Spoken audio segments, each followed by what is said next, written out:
Welcome to the BumbleKast. I'm your host, Ian Flynn, the Bumble King, and joining me as always is my Bumble co-host, Kyle, JCRB Krause. It's sleepy time, Ian. It's the sleepy cast. No. It's a Monday. We have to be bright and bouncing, and we have to do this. It is our job. It is our duty. It is our eternal punishment for our mortal sin. We must answer these questions from our patrons over at patreon.bumblecast. No, patreon.com/BumbleKast. There we go. Ko-fi.com/BumbleKast and our YouTube members. No Monday. None allowed. We could use it, Ko-fi. What do we say to the god of sleep? Not right now. No. Monday. No, every day is Monday. Oh, no. All right, we're going to get started off with this one from Amazing. Was recently replaying Sonic 06 and started thinking about the story, always a bad idea, when Mephiles showed Shadow a future version of himself captured. Was that a fake, or was Mephiles actually telling Shadow his true future? Well, the first step is admitting you have a problem, so good for you. I'm proud. I always took it as a conjured image, but that Mephiles was telling the truth, because that nothing is worse than the truth. Nothing is more damning than the truth. And later Omega says that he was the one to take Shadow down in the future, so that just seems to all sync up. You know, Mephiles actually has a legitimate point and Shadow still rejects him. So that's the way I took it. I don't remember how the script for the game worded it, because we were given that for a project that never came to fruition. But I don't think it ever implied that it was a false image. I think it was just meant to be, yeah, this is what's going to happen. You want to help me destroy humanity? And she was like, no. Well, why not? I don't wanna. You're mean. Screw you. And then you have a boss fight. I think that's how it went. Yeah, that's pretty much it. I mean, that's kind of how I remember it. He says a lot about me files and things like that. So yeah, I think that's how that happened. Here's a question from Andrew D. In a recent BumbleKast, you said we don't know what happened at the Phantom Ruby after Sonic Forces, but considering Sonic Mania's Encore mode picks up after Sonic Forces, didn't the Phantom Ruby go back to the past and disappear at the end of Encore mode, or is Encore mode not canon, or something else? I'm honestly not sure. I don't know how canon Encore mode is, if at all. So it may be that Sonic Mania Adventures supersedes it. It may be that they coexist. I don't know. Either way, the Phantom Ruby disappears to some extent, so we still don't know what happened to it. Uh-oh. Guess that's good. You have it in the back pocket for later. Here's one from Batman69 LOL. How would you write for an ensemble cast of 6+ characters? Like, should there be a main character, or should all of them be written as the main character? Depends on the size of your project and what you want to do with that ensemble cast. Sometimes an ensemble cast exists as an exploration of the main character. Like, let's take Batman. You know, Mr. I'm alone. I only watch this city by myself, along with Nightwing, Red Hood, Red Robin, Batgirl, Batwoman, Signal, I think. Spoiler, Cassandra, the list goes on. Maybe the Bat family. Yes, I work alone. Here's my Catwoman on family. alternating Wednesdays, you know. But nobody's going to argue that Batman isn't, you know, a solo book, but it is an ensemble cast. So yes. And Batman himself, whether it's his rogues gallery or his supporting cast, they are all reflections of him to some extent or another. Some exploration of him or his personal pursuits. To strike a little closer to home, Sad AM, we've said before that it's more Sally's show than Sonic's. Yeah. But, you know, it's Sonic on the title.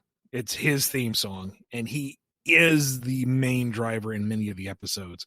Just because Sally has the more personal tie to the greater narrative, it is still Sonic's story insofar as he is the main character. And he and Sally have numerous parallels that you use to explore the plight of Mobius and such with.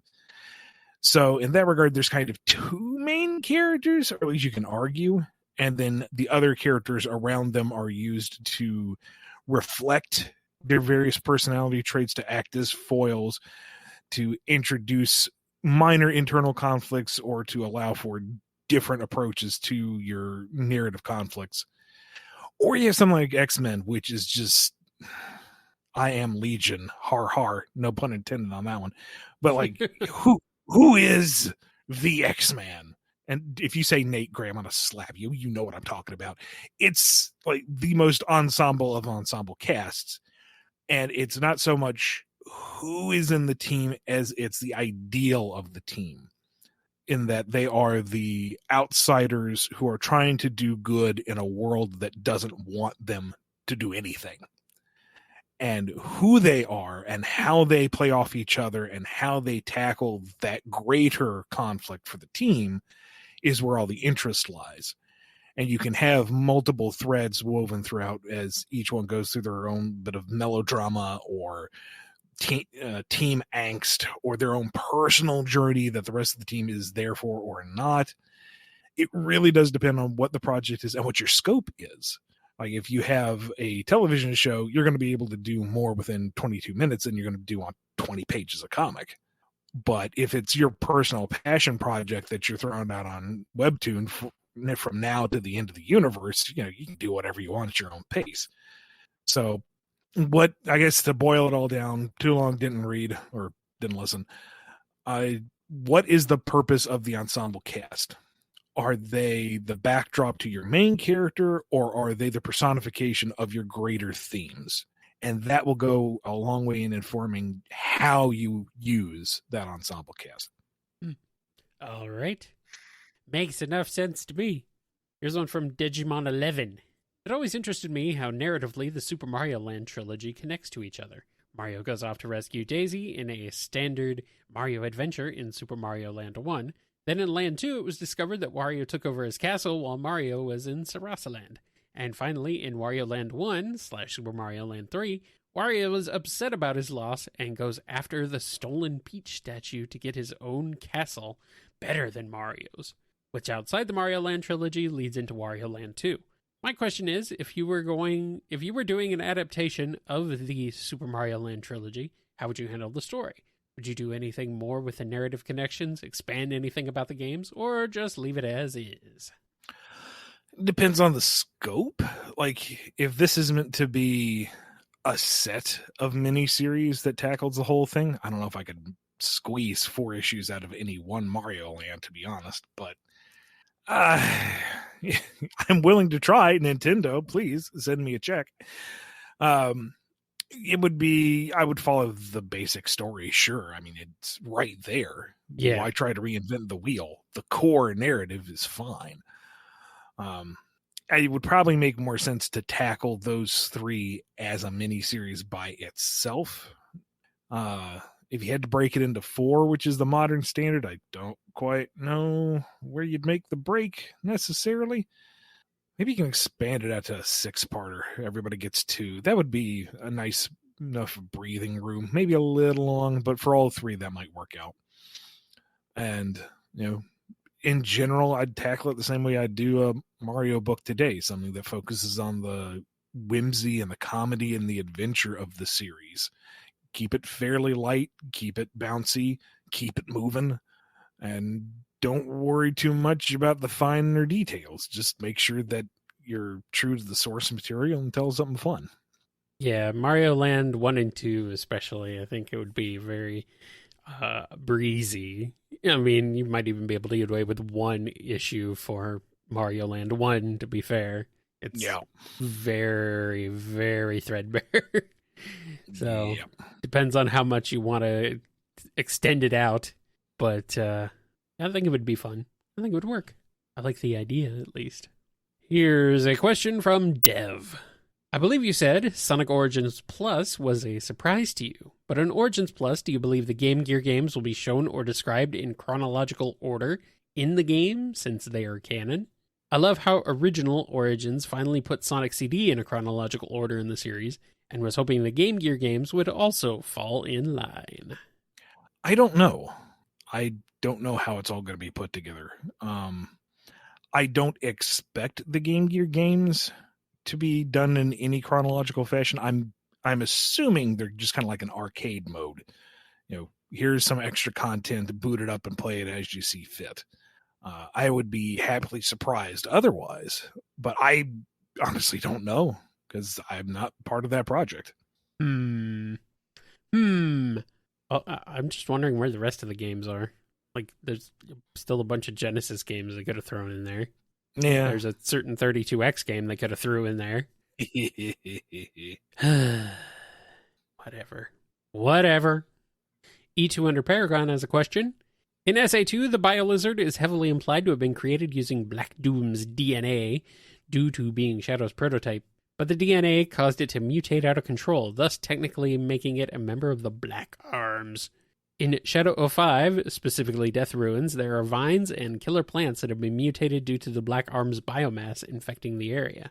In IDW, Surge and Kid are genetically modified by Starline using the DNA of Sonic, Shadow, and Tails, thus technically making them members of the Black Arms through Shadow's biodata, and technically Black Doom's grandchildren. With all these technicalities in mind, my question is this. Could it be possible to reintroduce the idea of the Black Arms for IDW? I'd have to go back and double check, but I think the whole thing with the BioLizard is that it was Gerald working on his own, and the introduction of the Black Arms DNA was the breakthrough that allowed him to go from a monstrous creature that needs a ridiculously sized piece of life support equipment just to maintain it to Hedgehog. That was the major tipping point. But I could be wrong. There might be something in like the Japanese material that never made it over. But that's neither here nor there because they're all dead right now. Shadow blowed them up real good. So if in one ending, in the ending, come on now, it's the final story. It's Ian, this is Sega. They could retcon this at any moment. You could literally get a call in like 2 seconds here, like, yep, Black Arms are back. Well, that's the thing. Like, if Sega decides to reintroduce the Black Arms, then sure, and allows IDW to touch them, then sure, they can come back. We are not in the same position as we were in the Archie days and, doing the offshoot thing with Eclipse and whatever the other guy's name was. He was not important. He was just there to introduce Eclipse and die. So, well, we'll see. We'll see. It's not going to happen anytime soon, I'm sure. Oh, Black Death? Is that it? Yeah, okay. Because you killed him? Or at least because he died. I don't know. Silly. Here's a question from Godzilla. How would Sage and Bowser Jr. get along? I feel like they would get along decently well. What do you think? Maybe eventually. I see them as not quite jiving because Bowser Jr. is so bratty and infantile next to Sage. He really is. I could see them getting along so far in the gleeful destruction of their enemies, or the enemies of their fathers, more specifically. But it would dissolve immediately when it became a question of whose dad was better. Like, this would be school ground argument. My dad's better. Well, no, my dad's better. Well, your dad's dumb. Your dad smells like cheese. It would just be ridiculous. Yeah. They'd eventually get along, though, I think. Eventually. It'd be fun, though. Hype Beast has a question. Does the definitions of parallel universes that exist in our world exist in Sonic's? If you truly believe, yes, they can. But do they? Not can they, yes, do sure. They? I suppose. We've answered this a dozen times in a dozen ways at this point. I'm pretty sure you're right. I think this is just the same question reworded that we've answered before. Here's one from James J. Main Series Omega, Pre-Genesis Wave Archie Omega, and Post-Genesis Wave Archie Omega have somehow come across each other. What happens? Well, assuming they don't immediately open fire on each other, assuming that they're replicants made by Eggman. and take 2 seconds to decide that they are just 3 vaguely, faintly, barely different flavors of Omega, then they just go on a triple rampage. Yeah. I was going to say, they're like pretty much the same character. So, yeah. Yeah. I'm down. And our last question before we take a break is from Jolene B. Sonic's world has been definitively confirmed to be Earth. But on a personal level, do you prefer Sonic being from Earth or from Mobius? Or heck, maybe you'd prefer it being Planet Freedom or just Sonic's world. It's a minor detail, but I feel like each of them frames the world building in a different way. So I'm curious which your favorite is. We can't call it Planet Freedom because there's a game called Freedom Planet, so we can't do that anymore. No, not allowed. And you're right. The planets themselves do bring a little bit of color to the interpretation of each one. And for that, I kind of like it being Earth now, because Mobius was from a different era. Mobius was very decidedly a different type of Sonic. And that's done now. We're well past that. That has not been part of Sonic for such a long time. We're in a completely different era. And Earth, well, Sonic's Earth, this incarnation of Earth, that kind of encapsulates everything. So, yeah, I like that just fine. I mean, honestly, the name Mobius really endures, though. Like, even people it's more interesting, sure. Yeah, like, even people who haven't followed Sonic in years or even decades still call Where Sonic Lives Mobius. Like, it's still... Like, I think within the popular culture, like, if you asked where Sonic is from, you'd probably either get answers of either Green Hill or Mobius, or both. Mm-hmm. Which, Green Hill is wrong, has never been correct, but Mobius technically has been correct. But, I mean, and Mobius also is just apparently Earth in the future, depending on which incarnation of Mobius we're talking about, but, you know. It could be, maybe it's a Nermiville. I don't know. No, it's not.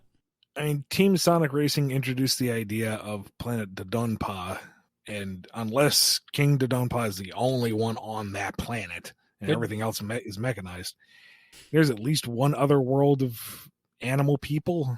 So maybe there is a Mobius out there somewhere with more animal people on it, and the name can be revived in some fashion. But for now, it served its purpose, and we are with Earth, and I'm content with that. At least we have Mount Mobius as a reference, I suppose. I guess. It's like calling something Mount Earth. Okay. Oh, well. On that bombshell, let's take a break, and then we'll be back with more on the BumbleKast.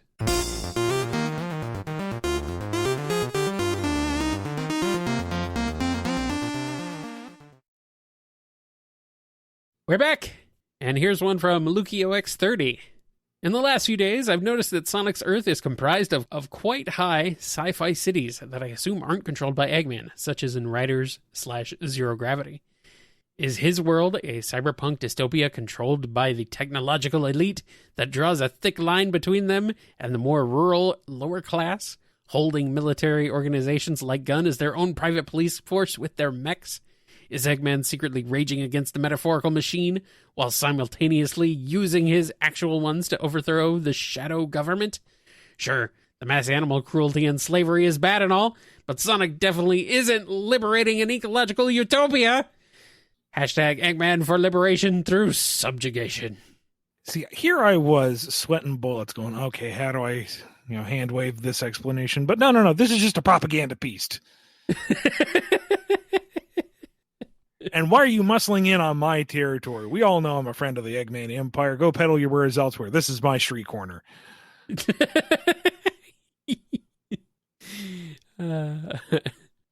What is your answer, Ian? What do you think?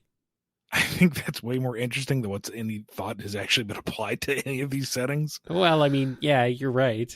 I mean, I think most of the writers in Zero Gravity tracks locations look the way they do because they used the engine from F-Zero GX and just didn't change the art style. Mm. You can also hand wave a fair bit of zero, since it's supposed to all happen in or around Monopole. So it might just be that one setting. But yeah, I mean, you look at it, or you look at Grand Metropolis, and then you look at like Adabat or Missouri, and it's like, it's very different. I mean, that we have such discrepancies in the real world, super sci-fi looking cities of today and the more rustic urban environments. But I don't know, adding the animal people almost calls it into question more somehow. Mm-hmm. Yep. St. Louis, Missouri. That legendary Sonic location. It's right next to Memphis, Tennessee. There's one from Miles Per Hour Davis. So the ancients came to Earth. Does that mean the 7 temples of Gaia used to recharge the Chaos Emeralds are ancient structures? Is it possible that the ancients sensed Light Gaia's presence as good winning over evil and came to the planet for safety and worshipped him? That's kind of a fan idea when you get down to it.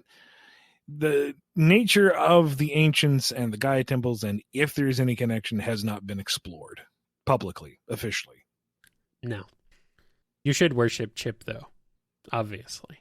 We've already established I worship the Eggman Empire. Only acknowledge the existence of gods so we can shove them into a generator to power our lovely theme parks. Oh, okay. Okay. But Chip died for our sins. Or did he? I'm not so sure.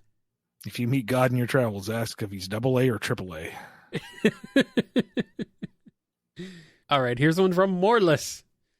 I think we all know that one of the best parts about the Titan fights in Frontiers is the awesome finishing blows that Supersonic performs on them, particularly with Giganto, Wyvern, and Knight. My question is, let's say we replace Supersonic with Burning Blaze. How do you think Burning Blaze would strike a finishing blow on these mighty giants? Very fiery. Explosively. Yeah. Like, just the visceral punch that took out Giganto, I would want to keep the same, because that just kind of sets the tone of what kind of power you're playing with. But to vary it up, maybe with Wyvern, after its maw gets filled up with missiles, she ignites it with her own fiery power and just makes an even bigger boom. Could be that they melt. Knight, maybe she melts them. So fiery. With Knight, Sonic does the whole big, swing the sword cut in half thing. But Blaze, no. She would just incinerate it. Like, drop a sun on it and just ever so slowly but assuredly reduce it to naught but ash. Yes. Oh, yes. It can reach up, it can grab the fireball, its little wheels are spinning like crazy as they try to push back, and then the wheels kind of melt as its legs start to deform under the heat and the pressure, and it just smoosh. Why is Blaze so OP? And why is she never used if she is so OP? We really need more Blaze. More Blaze. We need Burning Blaze to put Supersonic in his place, which is like 60 feet underground and on fire. Here's one from Noni. Dear Ian and Kyle, is the water that makes Chaos carbonated? And if so, does he have any preferences on what flavorings can be added? I don't think he's carbonated, but he must be of the sea, considering how salty he is.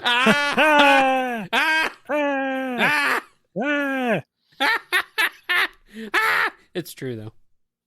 Although now I'm entertained with the notion of Sonic, zipping in, like, dropping little Kool-Aid packets into him every now and again, just to see what color he turns.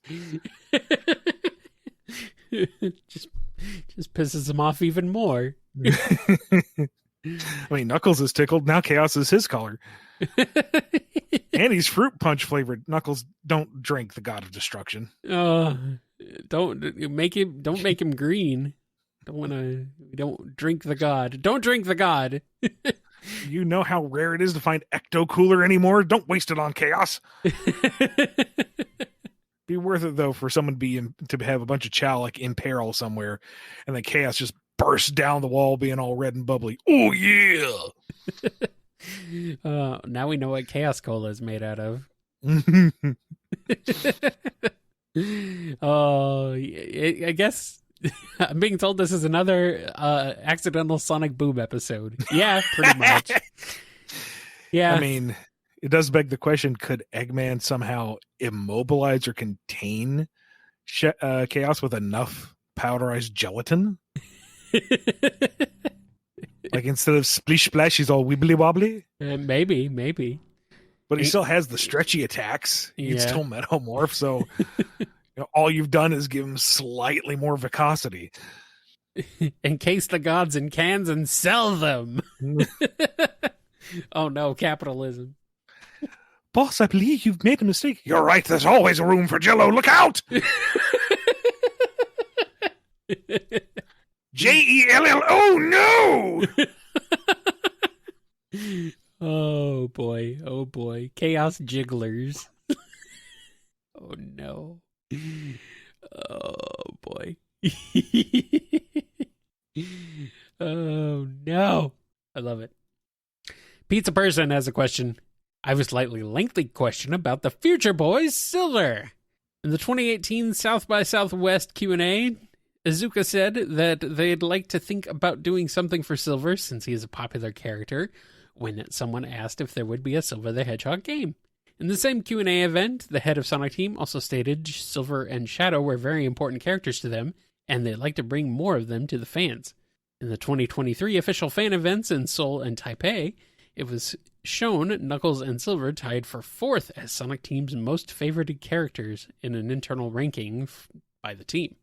All of that said, why do you think we haven't seen Silver used more outside the comics? And looking forward, in your opinion, do you think we will ever see him used in a major capacity, like in a cartoon, animation, game, or movie?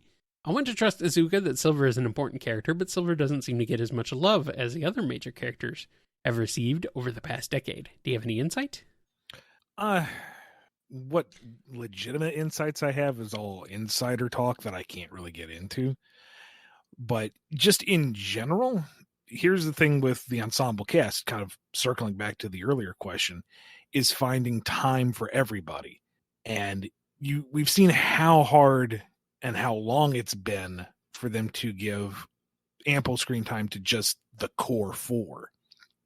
Give something of narrative worth to Tails and Amy and Knuckles, not just Sonic or your guest character du jour.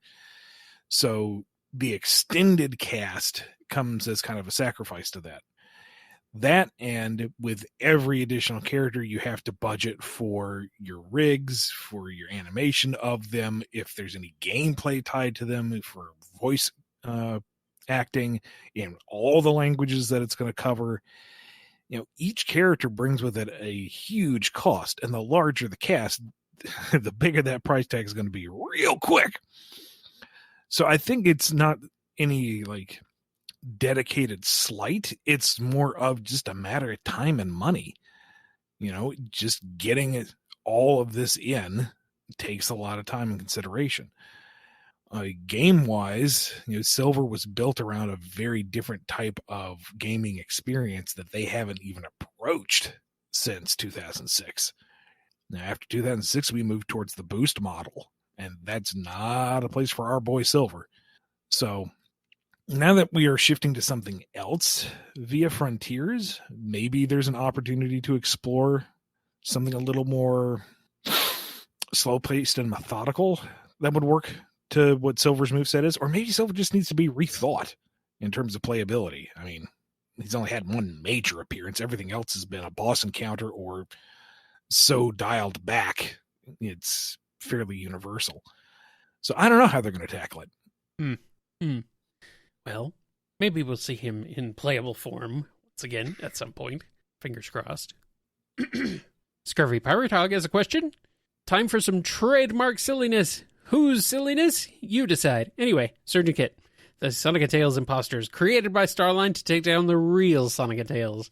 But as we know, Starline lost control over them. But instead of using his Hypno Glove to take them down, what if he had another plan to take them down? What if he created an imposter Surge and an imposter Kit to take down Surgeon Kit? What would the imposters be like? Oh boy. Huh. Sonic and Tails. He just hires them to take him on. Look, I know I did bad, but I'll give you a chili dog. Please, we'll be friends. And it would work. Because of course it would. Sonic, Tails, hear him out. He said chili dog. God, something even more remotely attached, like a porcupine and I don't know what's related to a fox, but not a fox at that point. I don't know, man. I'm just going to say Aardwolf off the top of my head because that's the first image that pops in there. Yeah, Wolf. It seems to be one that's come up here. You know, has to rush production, so they barely have any personality at all. They're barely functional. Maybe one of them randomly explodes. I should fix that in beta. Darn it all. No, that would just be sad. It would be tragic. Surgeon Kid already sad and tragic, and this would just be a mess. Oh, man. What would the imposters be like? I don't know, man. It's like when you have too many copies and the toner starts running low. Oh, boy. I mean, you can make... I'm poking fun at it. This could get real tragic and real dark real fast. But I feel like we were already towing the line with Surgeon Kid, even as a joke answer. I don't want to go there. It's a Monday, man. We don't need to start with those kinds of vibes. I'm being suggested they could be a porcupine and a thylacine. Thylacine. Hey, yeah, you go. Okay. I mean, Tasmanian tiger is as fox-like as an Aardwolf, so why not? Yeah, sure. They melt in water. They're water soluble. Oh, no. Oh, boy. Simply Sonic has a question. I have been curious as to what happened at the end of Sonic Generations where all of space-time, dimensions, and reality was restored. Was that because of the Chaos Emerald? Tails mentioned something about using the Chaos Emeralds to restore everything, so I was curious. Pretty much, it's very hand-wavy. They already said the Sonic's speed restored time as they ran through it. So the Supersonics using Chaos Emerald energy did it super faster? Yep. It blowed up the time meter, and that undid all that it ate, I guess. Delicious. Time just exploded out of the time meter's stomach. Good. Sounds fine to me. I have no idea. Here's Steph Cube. We all remember how amazing it was to see Supersonic lift the giant sword of the Night Titan in Frontiers. This game reminded us how powerful Supersonic actually is, but that made me wonder how much weight do you think normal Sonic could lift if he uses all of his strength? We haven't actually seen too much of that, from what I can immediately recall. Sonic doesn't even lift, bro. Have you seen his arms? They're like freaking wobbly, wibbly, wobbly hose noodles. Yeah, but Shadow can flip a whole city bus with those same noodle arms. Yeah. Cream can lift Amy and Big with those same noodle arms. Yeah. Them noodle arms may just be hyper compressed, man. That might be just pure unadulterated power. I thought we established that Big doesn't, or Cream doesn't fly with Big. Big just pushes the planet away from him. Okay, but all right. Charmy lifts up Espio and Vector with his tiny noodle arms. Okay, I guess okay. Rouge lifts up Shadow and Omega, which I think is probably the most impressive because Omega cannot be light. Oh yeah, he's a hefty boy. So, but we haven't actually seen what Sonic can do arm strength wise. It's all in the legs and the spin dashing. So yeah, I don't know. I mean, how much of the destructive power that he unleashed in Black Knight is because he held a magic sword, and how much of it is he's just secretly swole? He's not. He's just going to keep it cool. He's going to keep it under wraps. This is something I have to bring to the top people. I must bring this question to the top men. I must know. The top men at Sega. Do it, Ian. Do it. That hidden picture in Sonic CD of that super buff Sonic. That's him just finally relaxing and letting all the musculature just pop. Boom. Werehog was the real Sonic all along.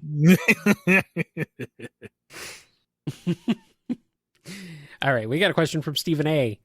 We've solved Cisco versus Picard. Sorry, Picard, but Cisco done fought the Dominion on the home front while you were out on a weird Fountain of Youth planet. But this did get me curious. Who were your favorite character arcs on Deep Space Nine? Was it watching Cisco go from the administrator of an old crappy station into a war-hardened captain of a conflict that he had to do some dark stuff in order to win? It's a fake! Was it Gold Dukat from charmingly evil to outright unspeakable evil who decides that maybe the eradication of an entire species would solve his problems? Or is it Worf finally going from paralyzed by his natural predator falling barrels to an absolute stone-cold badass who no longer has to deal with the Worf effect and is basically the Captain America of the Klingon Empire who stands for the ideal rather than the actuality? Or was it Garak, who was just a simple tailor this whole time, and that's it? No secrets around that guy. No, sir. Garak was always fun, sure, but Garak. Oh man, Odo easily was one of my favorites. Yeah, yeah. And everything revolving around Quark. Yeah. And since those two kind of crossed over a lot, I was a happy boy. Yes. Gul Dukat, yeah. Now there's a villain. You know, from the highest of highs to the lowest of lows, he is not going to let it get to him. He is always going to find some way to weasel back on top, even if it means selling his soul to the Power Wraith. It's just, he's so slimy and smooth about it. Just so almost unflappably arrogant the entire time. Even when he knows he's faking. Just, he's a good one. He's a formative character for me. I liked him. Just what a great villain. Yes. I mean, Wei Yun was all right, but I guess part of his character wasn't you don't really do much with him. I feel like Worf still kind of suffered a bit from the Worf effect throughout. I mean, there's an entire episode that hinges on the fact that he's getting beaten up, but he won't give up. That's the thing. It's like, oh, damn, that guy can take a hit. I give up. So, but he does get to pilot the Defiance, and oh man, was the Defiant not just the coolest ship? Oh, I want that Defiant. It will forever be a crime against our species that we did not get the Captain Worf spinoff series. I know. Oh, Michael Dorn can carry a TV show. He can carry a movie. He could carry the entire damn planet if he needed to. Just, God. Never understand why we didn't get Worf the series. But yeah, there were other fun ones throughout, to be sure, but those were the particular highlights for me. Yeah. Worf, definitely. I do appreciate his character better in Deep Space Nine than in TNG. He's utilized a little better there. You're right. He still does have some Worf effect issues, but it's definitely not as bad. And, he's just a nice, familiar face to have in the midst of a different show, Mm-hmm. It's fun. I like him being there. I do like the comparison to him and Captain America standing up for what the Klingon Empire should be rather than what it actually is. Yes. That's it. That's dead on. That hits the mark really well. I appreciate that. Yes. I still remember, like, it's been a long time since I actually sat down and watched it, but I remember gasping at the commercial break when Gowron has gone completely off the rocker and Worf is just like, no, I draw the line. I have supported you up to this point. No. And takes him out. And, for like all of 2 minutes becomes the Klingon Emperor. It's just like, dude. And on the one hand, it's like, I'm sad that he passed on the leadership. But on the other hand, Emperor Worf, that's not as cool as Captain Worf. Nah. Warrior Emperor Worf, however, maybe kicking all the asses and getting the Empire in line. That might be something. We need Michael Dorn saying, I can do this all day. The only man who could make that line better. Yep. Here's one from Superior Pizza. So when it comes to Supersonic and his powers, he's been rather inconsistent, but something I recall from SA1 is that the Emeralds feed off of positive thoughts and energy willingly given to them from multiple people.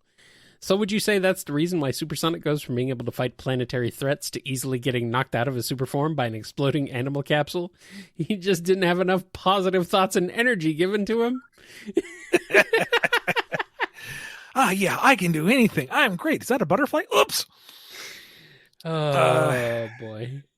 I mean, does that, if we go off that hypothesis, does that mean that all the well wishes, all the hopes and dreams of the Coco and the ancients stored within cyberspace are the reason why Supersonic is so completely over the top in Frontiers? I mean, you wrote it. It's up to you. That meshes well enough for me. Countless little ancient souls sitting there in cyberspace going, yeah, do it. Go, yeah! Yeah, but give him the chair off the top rope, yeah! Yeah, but weren't they trying to... Weren't the Titans intended to stop people like Sonic from unleashing the horror of the end on the world? The ancients haven't seen any action in bajillions of years. They need some entertainment, man. Okay. If you say so. Shouldn't we be booing him? They'll work it out in the third act. Don't worry about it. Oh, no. Oh, this is canon now. This is it, Ian. It absolutely is not. You heard him. He said it. It is. I say lots of things. Oh, well, with that, we have one last question. This one's from Wilmar 10. Can Whisper transform with her wisps like Sonic can? I don't know. And that extends to everyone in the Sonic cast. Like, is Sonic a special boy who can handle the hypergoons and transform and do crazy feats? Or can the wisps empower anyone and give them that temporary boost? I don't know. I don't know what the restrictions are on that. That could be a neat way to go with things. Maybe one day, possibly. I don't know. I need to see all colors Whisper. Oh boy. Well, while we wait for that glorious Technicolor day, we're going to give a big thank you to all our patrons over at patreon.com/BumbleKast, Ko-fi.com/BumbleKast, and our YouTube members. Patreon Dodonpa. Big thank you to Daniel H., Jennifer R., James K., John B., Robotnik Holmes, Sam Cybercat, Samuel P., Torchbound, Mike B., Andrew D., Dave M., Saluchacat, J. Frost, Noni, Koopling Crew 128, Duisdiz Den, Hero of Light 13, Professor Scruffy Matt, Chris A., Sony, Triforce Riku, John M., Sonic, Scurvy Pirate Hog, Jib, Ben W., Lisa M., Lee H.K., Arcfighter Chevelle, Stardust Spectre, Twilord, Chaos Sonic 1, Axis, Starlight Sec, Xanderoni the Painter, Z Broadcast, Ink Thinks, Jonathan Dobbs, Tick Tick, Cameron H., The Name is X, Jolene B., Solaire Stain, Nemric, Godzilla, Nondal, Ava Arctic, Dove, Yuma221, Joshua S., Just a Mountain Soul, Miguel G., Justin S., Jennifer H., Dadler the Dalek, Sonic Legacy, Alex G.S., Pedanti Cat, Mancher, Angela V., Les, Awfulmon or Yukon, Omega Watt, Jack the Animator, Red the Superdynamic, Chad, Jay the Redneck, Wildcard 717 of the Stars, Tetsuya the Wise, and Tailed, Genzel, Indabin, DeRucival, Sammy S., Preston M., Noah M., Puppy the Scholar, Wheelie Doe, Sandra B. H., Miles the Prower, Navari, Accidental Agent Kaz, Kojiro Highwind, Awesome Cakester, 4 Sonic Fan, Super Sonic Fan, Rhythm Raccoon, Radry, Pigdan 20, Chase L, Sonic 84, The Marble Gardener, Aiden S, Hannah W, Venus, Bleeding Thumbs 97, Ozjam, Shimmy M, Curly Quills, Smiley 21, Philip is Cold, Sterling Sonic, E200 Paragon, Razor, Congo, Windskull, Supernova, Superior Pizza, Sonic Badge, In Zephyr, Thigov, Subliminal, Gino the Puppet, Omega Band 21, Thievius, Miggy Sawdust, Dominic the Raccoon, Planet Preezy, Crooker, Vlad Sheen, Illegal Chow Fights, Unity, Lori L, Jason G, Cody G, Lemur Chicken, Nils, Luke R, My Michael P., Morless, Miss Nizumi, SB, My Fish Eats Rocks, The ID Card, Jonathan F., Hip Kid Brick, Levi C., Amazin, Samuth S., Dead Air, Adrian W., Zaylock Nebula Noob, Knuckle Sandwich 87, Lacey M., Rocco D., M. Blewett, Miles Full Prower, Cool Christy 1, Lucky Lychee, Spiral, Ashter, Native Nerd 27, Raccoon Shinobi, Normal Person, Marcy H., Caswell, Mr. Murderbird, The Giant Murdering Bird, Alejandro 333777, Loose, Noah I, Quazel J, Ultra Guy, Salato 02, Crowbo, Noob 600, Sonic Mania 2099, Hedronus, Paley, Tenderheart Fawn, Guts the Phantomist, Jihan S, Snow Pear, The Man of Multimedia, Foofy 93, Mr. Snippy, Florian, Call Me Ryan, All Peachy, Onion Girl, Charlie B, Jamal S, Wheels 282 Hedgehog, Metamode, Frost the Hobbadon, Danny the Light, Buttered Noodles, Miles Prower D, El Technopada, True Cosmic Digilab 79, Razor, Travis H, Tyler M, James J, Lucio X30, Pizza Person, Simply Sonic, Steph Cube, Stephen A, and Wilmar 10. Oh, boy. That's a lot of names, I assume. It is. And all of you are greatly appreciated. Yes. We didn't record that in the past. Nope, not at all. We're in the future. We're not recording. We already recorded that, or we didn't record it yet. Who knows? Be good to yourselves. Be good to each other. And we will see you next time on the BumbleKast. Only blue male hedgehogs can be wisped up. No! I refuse. Riveting podcast. It's fun. We'll do a podcast about riveting next time. I don't know much about it. You've been listening to the BumbleKast, a co-production of Bumble King Comics and the KNGI Network. Original theme music composed by Ken Coda Snyder. Remixed intro by T-Lopes. Find out more information, along with podcast feeder links, MP3 downloads, and more at bumbleking.com and kngi.org.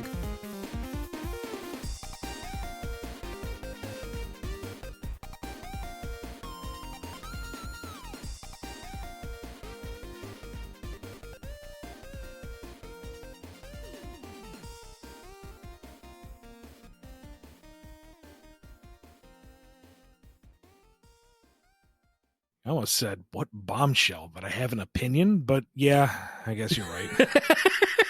I don't know. There is no bombshell. I don't know what the bombshell is. Mount Earth is the bombshell. I don't know. Mount Sonic. Only in some fan art. Well, if it was Mount Sonic, it'd be Mount Rushmore, wouldn't it? But Mount Sonic is the cliff face in Daytona USA's beginner track. Yes. That's not what it's called, I don't think, but it should be. Make the most sense, I suppose.